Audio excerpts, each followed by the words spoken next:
Este programa es clasificación A, apto para todo público.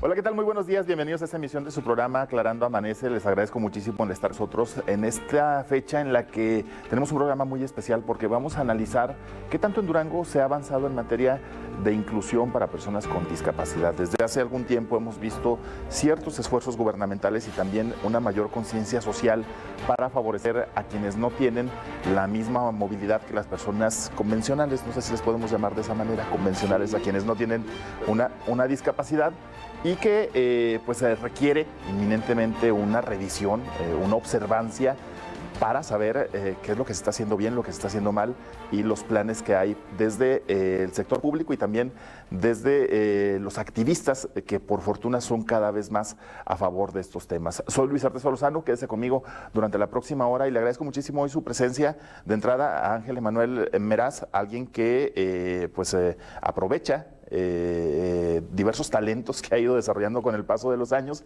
y que se han potenciado, hay que decirlo, Emanuel, en mucho, justamente por esa discapacidad que tienes. Muchos de tus talentos están potenciados precisamente por esa pequeña carencia que tienes. Emanuel, gracias por estar con nosotros. Luis, muchas gracias y gracias de verdad por la invitación. Así es, la discapacidad finalmente se vuelve un puente para poder potenciar esos talentos que todos tenemos, pero que en este caso pues tengo que aprovechar, ¿verdad? Para llegar a mucha más gente y sí es muy importante en mi caso la discapacidad visual. Muy bien, gracias Emanuel. Y está también con nosotros Efraín Gómez, que fíjate Efraín, se los comento yo también al público, lo invité hace un par de días, justo pues prácticamente unas horas después de que dejaste el cargo que tenías en gobierno del estado, que era la coordinación de atención a personas con discapacidad del sistema DIF estatal. Te invito, todavía sin saber que ocuparías un nuevo cargo en el que ya amaneces el día de hoy, Efraín. Ahora estarás encabezando esos mismos esfuerzos, pero desde el gobierno federal en el área de becas. Así es. Algo muy importante porque pues si a algo se enfrentan las personas con discapacidad es a una necesidad extra de recurso, ¿no? Para salir adelante y ahora estarás ahí al frente. Gracias, Efraín, por estar con nosotros. Pues muchísimas gracias, Luis Ernesto, y sobre todo muy importante darle ahí o darle a conocer a la sociedad que somos personas que vivimos con una condición y esa condición es con la cual hemos aprendido a vivir y a potenciar todo lo que hacemos. Claro. Manuel, voy a comenzar contigo. Hace algunos años, me parece que en el sexenio de Ismael Hernández de Eras, el 2006-2012, comenzaron a realizarse algunos primeros esfuerzos aquí en Durango por darle a las personas con discapacidad, tanto a quienes tenían una desventaja motriz como para quienes tienen una discapacidad visual, ciertos detalles urbanos que les permitieran andar mejor en la ciudad. Yo recuerdo aquellas líneas que pusieron en las banquetas, estas líneas que tienen un nombre técnico, no sé cuál es el nombre. Se supone que son guías podotáctiles. Esas guías que recuerdo que en un primer momento recibieron una serie de críticas tan intensas porque a las mujeres se les atoraban los tacones, ¿no? Esa fue la primera crítica que yo recuerdo de esas líneas guía. Pero creo que después de ese intento hubo una pausa muy prolongada, enorme, para darles inclusión. La inclusión va mucho más allá de esas líneas. Pongámonos como referencia el 2006, Emanuel. De 2006 a la fecha, ¿qué ha pasado en materia de inclusión? Uy, pues muchísimo. Mira, sí se empezaron a hacer diferentes trabajos, sobre todo la parte del centro histórico, como que la gente el mismo gobierno empezó a ver que había obstáculos, muchos obstáculos para personas con discapacidad y personas con cualquier tipo de situación, por ejemplo adultos mayores, ¿no? Hicieron las guías y a partir de ese año, sobre todo por la parte de la legislación, se empezó a trabajar muchísimo a favor de discapacidad, pero los esfuerzos no eran tan tan fuertes, digamos, ¿no? Claro. Ahora, era como que cumplir con el sí, requisito, era ¿no? cumplir, pero aparte sin siquiera investigar qué era lo que necesitaban las personas con discapacidad. No solamente hacemos líneas porque en otros lados la hacen, pero no sabemos cómo hacerlas y mil cosas, ¿no? Por ejemplo, en la feria se hizo la guía podotáctil también. Esa sí está muy bien hecha. Solamente que es alrededor de la feria nada más. O sea, si vas, O sea, no te diviertes, no te permite entrar a los puestos, subir a los está juegos, como, etcétera. como alrededor. Bueno, el recorrido que yo había hecho, ¿no? Ahora sí se ha trabajado mucho, la verdad. Yo recuerdo que una persona con discapacidad, por ejemplo, motriz, no podía, o era muy difícil que subiera un taxi.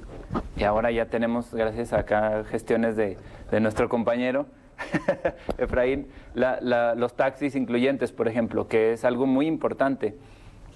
Y se ha trabajado mucho también en la conciencia. Hay mucha diferencia desde 10 años hacia acá, alrededor de la discapacidad. Creo que a favor, pero Claro. siempre falta mucho. O sea, la Claro. verdad es que falta mucho. Oye, no me vas a dejar mentir, Emanuel, que hace 15 años se veía un ciego con lástima. Sí, O sea, era la sensación que tenía la gente al momento de ver a una persona con una discapacidad visual. Claro. ¿Ya no lo sientes tanto eso? Todavía porque es cuestión cultural, ¿no? Cuando llega un niño, por ejemplo, que perdió la vista o que nació ciego y los papás lo ven así como, chin, ¿qué va a hacer mi hijo, no? Porque ven a las personas ciegas o con cualquier discapacidad, con lástima, como que solamente va a pedir dinero, solamente pues va a vivir de lo que le den De la los demás, caridad. de la caridad, ¿no? Esa es la cultura que tenemos. Entonces, se sigue viendo todavía la discapacidad como con lástima, pero estamos trabajando para eso. Lo que hacemos es que ya salimos más las personas con discapacidad a la calle, que antes creo que tampoco se veía tanto. Claro. Entonces, a través de ese salir a la calle, estamos obligando a que pues, las autoridades, la misma sociedad se dé cuenta de que existe la discapacidad y que pues necesitamos de ciertas adecuaciones también. Claro. Efraín, en tu caso, ¿cuántos años estuviste al frente de la Coordinación Estatal de Personas con Discapacidad? Estuve al frente de la Comisión Estatal Coordinadora, estuve 7 años, desde el 2012 a bueno, hasta hace unos Es días. decir, brincaste sexenio.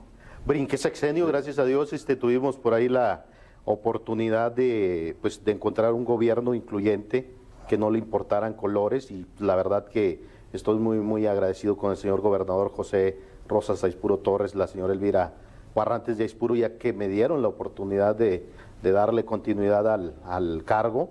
Y pues la verdad que, como lo decía ahorita Ángel Emanuel, pues se han logrado cosas importantes. Claro. Por ejemplo, vamos a decir de lo más así especial, está la Ruta Azul, Claro.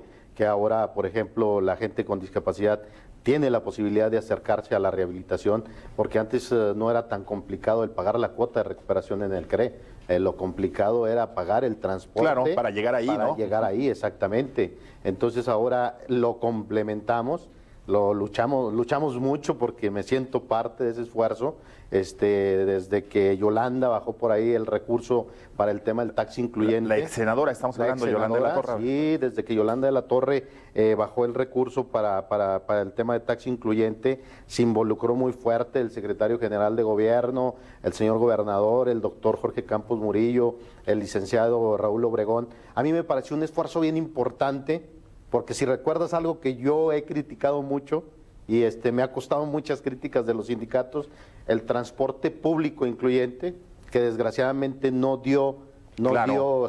o no cumplió con las expectativas No, que teníamos las personas con les valió discapacidad. gorro, tenemos que decirlo con todas sus Les letras, valió gorro, ¿no? O así sea, de sencillo. crearon, se invirtió mucho dinero en camiones a los Así que se es. les puso un elevador Así es. y no se paraban los choferes. No, O y sea, deja lo más triste, o sea, que el elevador lo pusieron para traer la cubeta, la escoba, el trapeador. todos los utensilios de limpieza que utilizaban para el camión. Y por ejemplo, esta fue una lucha fuerte en el tema de taxi incluyente, porque tanto el licenciado Raúl Obregón como el doctor Campos decían, tardémonos lo que nos tardémonos, pero lo vamos a sacar bien. Y al final de cuentas logramos concientizar a los sindicatos de choferes, y vamos a decirlo, Claro. que las cosas se hicieron bien. El gobierno del estado puso su parte, 42 unidades, Los sindicatos pusieron 42 unidades con las mismas características, ahora tenemos la oportunidad de tener 84 taxis incluyentes. Claro, ahora yo me voy a otra parte que también es importante, la de una infraestructura médica para atender a las personas con discapacidad. En Durango se ha avanzado, se los pregunto a los dos son personas con discapacidad que en su momento supongo se han enfrentado a la necesidad de un tratamiento especializado. Durango ya es un lugar en el que se pueden tratar las discapacidades, Emanuel. Mira, yo recuerdo cuando era niño, en el CRE precisamente, se trabajaban todas las discapacidades, por eso era Centro de Rehabilitación y Educación Especial, porque trabajaban la atención integral, no solamente médica, sino de capacitación para personas con discapacidad. Luego se retiró el apoyo en el área de capacitación y solamente se quedó la parte de rehabilitación. Pero yo hablo en lo personal, ahí en mi caso, pues no es tanta la cuestión de rehabilitación médica, ¿no? Porque desde un principio nos dijeron la enfermedad que tienen es progresiva y va a causar ceguera en algún momento y pues no había más que hacer. O sea, a la fecha todavía no hay nada médico que se pueda hacer. Entonces, en mi caso, la parte de rehabilitación no fue tan necesaria, pero bueno, tengo entendido por contacto con amigos que tienen también discapacidad, que sí ha habido una mejora importante, por supuesto. Los que batallan un poco más son las personas con discapacidad auditiva, porque no hay intérpretes, por ejemplo, en los hospitales, para cuando llega una muchacha que va a dar a luz, sorda, entonces pues es muy complicada la parte de comunicación. Y más que la atención médica, la accesibilidad a pues a esas situaciones, ¿no? Siendo que ese aspecto no cuesta nada más que capacitación, ¿no? Sí, es decir, claro. El lenguaje de las señas es muy socorrido por las personas que sufren, pues que son mudos o que son sordos. Y pues, no sé cuánto cuesta el capacitarte en Hay mucha gente ya capacitada, únicamente que pudieran días, contratarse. O sea, es incorporarlos nada más. Exacto. Como las personas indígenas, por ejemplo, también tienen intérpretes ya listos. Claro, ese aspecto, Efraín, el de pues la inversión para poder tratar a las personas con discapacidad. Vemos en Durango el CRE, que funciona desde hace ya un buen tiempo, no sé cuántos años tenga, pero deben ser ya 20 años, ¿no? Desde que me acuerdo. 25 años. Fíjate que tiene historia el CRE, porque el CRE tiene historia. Pues bueno, van a saber mi edad, pero bueno, ya. El CRE no estoy seguro, pero lo inauguraron antes de 1976. Ajá. Yo soy de 1976. Vamos a decir lo que yo fui uno de los primeros beneficiarios del CRE, y a pesar que yo era de una, vamos a decirlo, de una región rural, alejada de la ciudad, pero a pesar de eso, o sea, tus padres cuando tienes una discapacidad buscan las formas de cómo traerte. ¿Por qué? Porque la rehabilitación, primeramente, y Emanuel no me dejará mentir, es lo primordial para la persona con discapacidad.